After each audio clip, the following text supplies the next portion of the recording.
இன்னைக்கு ரொம்ப ஹெல்த்தியான ரெசிபி பண்ண போகிறேன். ரொம்ப சிம்பிளாக ஈஸியாகவே பண்ணலாம். குக் வித் கோமாளியில் கனி செஞ்ச வாழைப்பூ கோலா உருண்டை எப்படி செய்கிறதுன்னு இந்த வீடியோவில் பார்க்கலாம். ஃபர்ஸ்ட் வாழைப்பூ க்ளீன் பண்ணலாம். இதுக்குள்ள நரம்பு மாதிரி ஒன்று இருக்கும், அதுவும் அது கீழே இருக்கிற ரெக்கையும் எடுத்து மாற்றலாம். அதோட போட்டால் கொஞ்சம் கசப்பாக இருக்கும், அதனால தான் அதை எடுக்கிறோம். எடுத்ததுக்கப்புறம் வாழைப்பூ கருப்பாகாமல் இருக்க மோர் தண்ணியில் போட்டு வச்சுருங்க. வாழைப்பூ ஃபுல்லாக க்ளீன் பண்ணதுக்கப்புறம் இது குட்டி குட்டியாக கட் பண்ண போகிறேன்.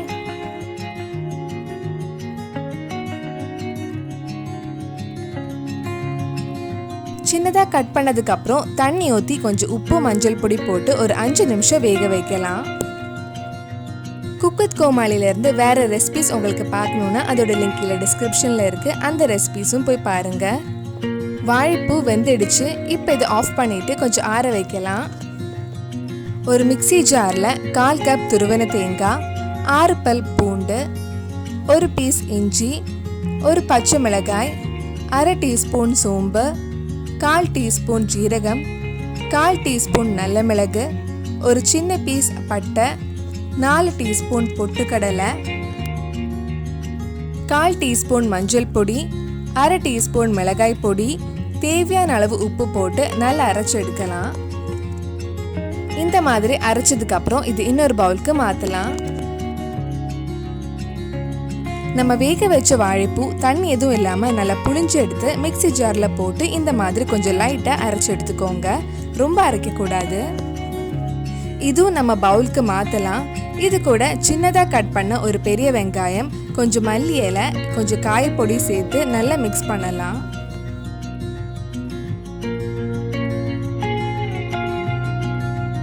நல்லா பிசைஞ்சதுக்கு அப்புறம் சின்ன சின்ன உருண்டை பிடிக்கலாம்.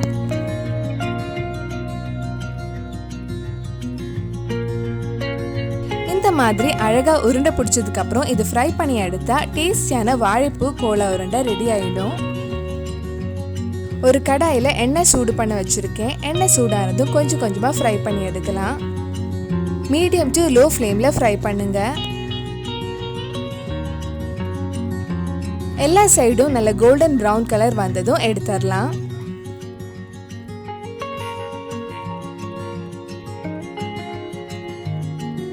இந்த மாதிரி நம்ம ரெடி பண்ணி வச்சிருக்கிற எல்லா பால்ஸையும் ஃப்ரை பண்ணி எடுக்கலாம்.